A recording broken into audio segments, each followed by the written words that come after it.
Okay, everybody, welcome again. Sorry, I'm a few minutes late. I know I promised a 1:30 Pacific showtime, but I was running late on meetings. My name is Mike Volkin. I'm an entrepreneur coach and serial entrepreneur with several exits under my belt. I hold these live streaming sessions to help entrepreneurs and freelancers with troubles and issues that they're having. So I'm doing an AMA, which stands for Ask Me Anything. And what I do is I open up a chat box here and I stream live with Restream.io, which gives me one chat box with all these different social networks. We are streaming live with YouTube, Facebook, Instagram, LinkedIn, Twitter, and for some reason, TikTok is not streaming right now. So I will find out why that isn't happening. So what I'm going to be doing for the next few minutes is going over any questions you have. I have pre-written questions that people ask me in the meeting. And we can just start with the live questions that you have. And anytime there's not any live questions, then we'll just go to my pre-written questions. I'm going to pull them up right now while I wait for some live questions to come in.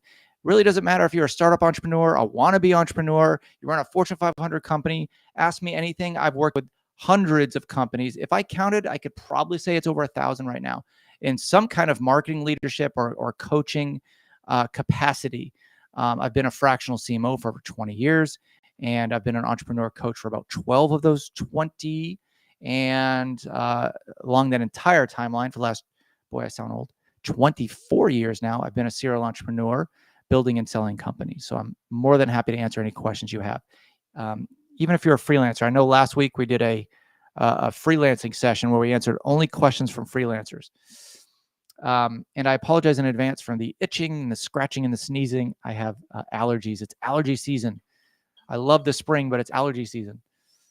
Okay, so let's go ahead and answer some questions. Let me check. I don't think I see any questions live right now. Nope. Okay, so if you're afraid to ask questions live while streaming online, you can just go to mikevolkin.com, MikeVolkin.com. Submit a question through the contact tab, and I'll add that to the list. And that's what people do all day long, all week long. And I've got a number of questions. I've got probably 16 questions to go through. Not sure I'm going to hit all those questions this time, this session, but if I don't, I'll spill them over into the next section. Okay.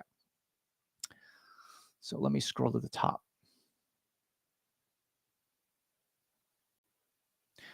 Okay, Emily from San Fran, kind of near where I'm at in California, wants to know if she can increase organic traffic to her online store, quality traffic. Most of the traffic she is getting, she describes, is not quality and has a high bounce rate. For those of you who don't know, a bounce rate is someone who comes to your site and doesn't click on anything and leaves. That is bad for a number of reasons, but especially for SEO. So the answer to your question of how do I increase organic traffic to my store with quality traffic? Number one, I want you to optimize your product descriptions with SEO relevant keywords. That'll bring in better quality traffic. A lot of people gloss over product descriptions and just think the image is enough, or just do an image and a title.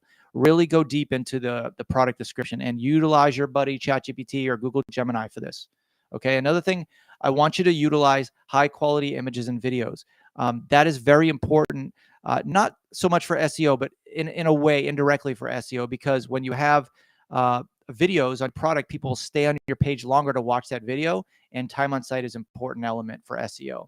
I also want you to create a blog that has a regular cadence of delivery of content with relevant content, not just random thoughts. I want it to be relevant content to your industry and to your products that are going to attract your ideal client profile, your ICP. If you don't know what that is, or you have a rough idea, really deep dive into what your ICP is and do some research. What exactly are their pain points? What are they looking for? Once you know that, your Google rankings or Bing rankings will increase because you are a better targeted keywords and content. And I also want you to collaborate with influencers. Get some good backlinks in there. The more backlinks you have, that a backlink is a vote, basically a link on another site towards your site. The more you have of those relevant backlinks, the better. Okay. And even better, a little caveat to that, do follow backlinks. Do follow backlinks are backlinks that Google can use to increase your SEO, as opposed to no follow backlinks that basically say, ignore this link. It's still on the site and will bring you traffic, but Google will not count it towards its rankings as a part of the growth of your site. Okay. Hope that answers your question, Emily. Okay. Sarah has a very common question. This is for all you consultants out there. Sarah is a consultant. She doesn't mention what kind of consultant she is, but she's in New York and wants to know how she can differentiate her consulting business in a crowded market. I guess you're a marketer. I guess you're a graphic designer. I guess you're a insert common freelancer consulting skill set here. How do you differentiate your consulting business in a crowded market? Well, first thing you want to do is you want to develop a unique value proposition. And I don't mean unique meaning nobody else is doing this particular value prop, but make the branding in combination with your value statement unique. Okay. I want you to focus on a specific niche or industry. I might be shooting myself in the foot here by saying that because I work with all types of niches and industries. I've worked with companies in 22 different countries now and vast amount of different industries. But that is my niche. My niche is that I don't have a niche. I'm the anti-niche guy. But I certainly have my favorite and my not so favorite industries. But if you find yourself being passionate towards a particular industry or want to be passionate, a lot of people are trying to get into AI now, not because they follow the money, because they like the cool technology. Both are there. So if you can niche into something like AI or newer technology, that always helps. If you find yourself passionate about charities or nonprofits, niche yourself into that. It doesn't mean, and people are afraid of niching because it doesn't mean you're only going to take on those clients, but you're speaking to those people and you're going to be attracting those people. So what you think about, you attract, right? So when you think about, I want to specialize in nonprofits, your website is going to exude that. Your marketing material is going to exude that. So find yourself do an exercise for yourself, finding what you're truly passionate about, where you want to be in a few years, and then start making that happen. I know it's tempting to take on any work you have, and I was just talking to a client about this the other day. It's called the woman in the red dress syndrome. Alex Hermosi, the famous marketer, had brought this up. It's a reference from the movie Matrix. But you're going to, as a consultant, you're going to see a lot of opportunities coming your way. Okay. The woman in the red dress, quote unquote, is a distraction towards your main goal. Okay. So you want to stay laser focused here towards your goal. It doesn't mean you can't take on other opportunities or other clients, but if you have a goal and you make that value prop your goal and your niche is aligned to your goal and your passion, you have to win. There's no other way around it. The money will come, the client satisfaction will come. So that's what I would recommend. And also offer free initial consultations. There's too many consultants out there that have big egos and they say, you know, to get me on the phone, you have to pay. But you know what, if there's a good client out there, a good prospect rather, and you want to close them, throw them a half an hour of your time to understand what their pain points are and how you can help them, please. Okay, so let's go on to another one here. Yeah, drop shipping. I don't want to go over the drop shipping. Oh, here's a good one. Jessica has a subscription box company. She's near Seattle, and she wants to know what are effective strategies to reduce churn rates. So churn rates are really important. Those are people who leave your SaaS company, your monthly subscription product. First of all, you gotta get customer feedback. That is crucial. You got to find out why they're leaving. Exit surveys are big, and especially, too many companies talk about exit surveys, but there's a survey you can do before the exit survey, because by the time they're doing an exit survey, it's too late, most likely. Do regular surveys, do check-ins. I had a company that did this very well. They had this monthly subscription. It wasn't a box, but it was a SaaS product. And on the 3rd month anniversary, their CRM system, the marketing automation system, would spit out a survey. How do you like us? What opportunities do you see for feature expansion? Do you have everything you need? That kind of stuff. So the survey questions themselves have to be very carefully thought out so you can give a really good analysis, but nonetheless, do regular surveys to reduce your churn rates. Also, offer flexible subscription plans. A lot of times companies aren't too flexible. They say, here's my 1 plan, here's my 2 plan. Vary them up, do some A/B testing, make it flexible where they could switch from one to another if possible. Okay. Especially with a subscription box company, because I know you're shipping something out. So you want to make it to where they can make a change to their subscription, and that next month they have that new box or that new product that they had requested. Lastly, maybe not lastly, but the last thing I would like to mention is implement a loyalty program to reduce your churn rate. Loyalty programs are huge. You can even add a really cool gamification experience to it. But loyalty programs are really fun. That's the reason why Starbucks, I don't know what percentage of revenue Starbucks has with their loyalty program, but it's a lot. You get their little rewards card. You go in every time you order something, you get points. That reduces the churn rate and keeps customers longer for sure.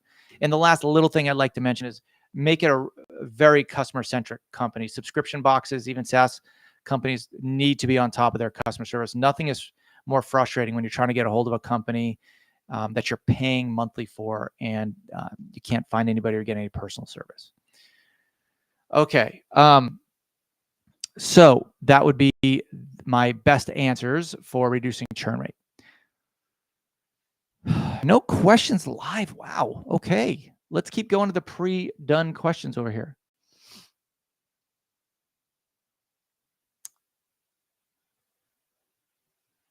Oh, here's a good one from Kevin in Illinois, who wants to know what are the best ways to build an online community for your brand. First of all, online communities are great because you're developing brand ambassadors who go out and sell for you and cheer you on, right? So you want to create a group, an online forum, a group of some kind. Facebook's always popular and it's free. If you want to pay a little bit more, there's a new company that's been making waves called School with a K. I don't promote them. I think they're kind of expensive. I don't use them, but they are popular. So that will help with building an online community. Regularly engage with your audience, and the best way to do that is through live sessions like I'm doing now, and then offer exclusive content and resources to community members. Okay, so give them a chance to get into your community, like your product or service, and then offer them stuff that they can't find by following your blog or watching your YouTube videos. And then also offer them a chance to make content for you. Get user-generated content, what's also called UGC. Get testimonials and promote them often. Those are my best options, or your best options, for building an online community. Okay, here's a food delivery service question regarding food safety. Not really my cup of tea. Sorry, Amanda. Can help you, but not in that regard. I'm not a food safety guy. In fact, some people say, by the way I eat, I should stay far away from food safety. I eat my hands sometimes because I'm busy. I'm typing on the computer, I'm eating a sandwich, and but nonetheless, we'll leave that for a discussion for another day. Definitely, food safety is not my plus. Let's see. Let's go over to a question on. Let's go over to a SaaS question, since we haven't answered one of those in a while. Maria, also in Illinois, wants to know, she says, we're struggling to acquire new customers for our project management software. How can we reach our target market more effectively? Well, how much time do we have? That's like a 3-hour question. Number one, content is and has been king for quite a while. Create a content plan. I just don't mean spewing out one blog a week. I'm talking about building the content and then a content amplification plan, where what to do once the content is created. Do you get it on social? Do you get it out to influencers? Do you have it in a community somewhere? Do you have it on your website? You got to hit people with content so it can be indexed, grow your audience that way. Another way to acquire new customers is to obviously do advertising, targeted advertising, utilizing social media platforms. There's pluses and minuses to each one. I could talk about all day about the difference between TikTok and Twitter and Facebook and YouTube advertising. But each one has a different way of doing things, and you should be careful on how you approach them and the manner in which you approach them. For example, run Facebook ads top of funnel, and then maybe your retargeting ads middle of funnel would be done YouTube or Twitter, right? So don't just think it's not always about posting ads and getting them to your to your homepage. Facebook ads might be top of funnel. They get to your website, they get retargeted to YouTube. Create a whole orchestrated funnel around how you want the customer journey to go, and then also build in different pain points for that advertising. So don't just focus on one pain point. Focus on several, and then see which ones provide the best conversions. And then, and specifically in regards to SaaS company, to reach a target audience, you want to get a free trial. I mean, there's no better tactic, I would say, than doing a free trial. And there's so many companies out there, surprisingly, that still don't offer a free trial. I don't know if it's ego or their cost, but you got to eat a little bit of cost in the front end to be able to get them into your program, to understand the value, to be able to upsell them into a paid plan. And if your conversions are too low, if you're already offering a free plan and you're getting into paid plans, then, and too low, I mean like less than 10, even less than 20%, then your value isn't there enough in this SaaS program. You need to increase the value, offer more features, get a better marketing communication, nurture them better, whatever it takes. Okay, Michael is a freelance web developer. He wants to know, or he's saying he's finding it difficult to land high-paying web development clients. What strategies can I use to attract better projects? Okay, so basically the age-old question, how can I land higher-paying clients as a freelancer or consultant? Disregarding the fact that you're a web developer, which in and of itself is an extremely competitive area. If you want to land high-paying clients, you have to do several things. Number one, you need a strong portfolio. You need to display every win that you've had, every great client you have, get testimonials from them, have a case study up there. I might be shooting myself in the foot. I'm very outdated with my case studies because honestly, I have more work than I can handle now. I'm on a wait list. But if I ever do get in a position where I need more clients, I will definitely updating my case studies. Specialize in a specific area. We were just talking about niching, right? Focus on a particular web development niche. Maybe it's e-commerce development. Maybe it's custom integrations. Maybe it's SaaS. Maybe it's API, creating API connections, whatever it is. Be really good at one particular aspect of it, even to the point where you feel like you could talk on stage about it. Be very confident about one particular aspect, one particular business type, one particular aspect of business, one particular code base. I just hired a Node developer the other day for something I'm doing, a business I'm building. And the only reason why I hired him is because all over his profile and all over his case studies were Node this, Node that. And then his reviews were like, oh, he's the best Node developer, blah, blah, blah. So you need that credibility there. And then don't be afraid, even if you're an introvert, to network with potential clients. And you as a web developer most likely are an introvert. I think I saw a stat once where web developers are like the most introverted crowd of the niches of freelancers and consultants, probably because they're behind a computer a lot. But if you can step away from that crowd, that red ocean that you're in, into a blue ocean, and go and network, let's say you pick a niche of nonprofits, you want to work with nonprofits, go to nonprofit events, market yourself as a speaker if you want to speak, get yourself a booth, or just attend and start shaking hands, those breakout sessions and whatnot. Go to those. I particularly don't like those unless I'm speaking at an event, then I like it. But nonetheless, I do go to them sometimes.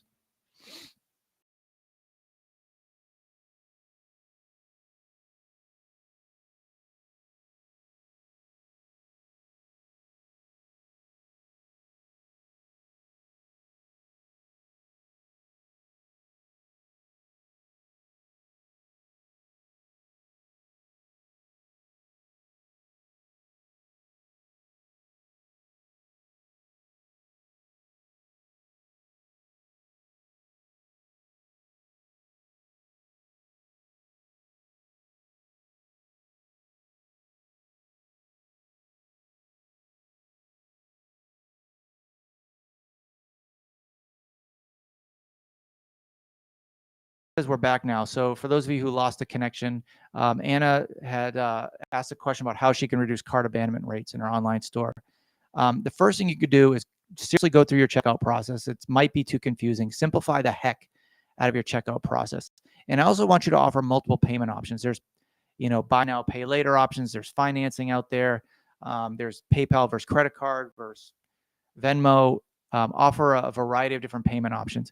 And then also use retargeting ads to remind customers. Maybe it's somebody that reached a checkout page can now be retargeted to go finish their purchase. Okay. And then provide clear and transparent shipping information. That's also something you could do as well to reduce cart abandonment rates. Okay. Any questions about anything that I mentioned so far? Nope. Okay. Well, thank you very much for joining me, everybody. That's been another Ask Me Anything. If you want to be notified when the next Ask Me Anything is coming, it's every 2 weeks. You can go to my website and register on the pop-up or the newsletter notification that I have at Mike Volk.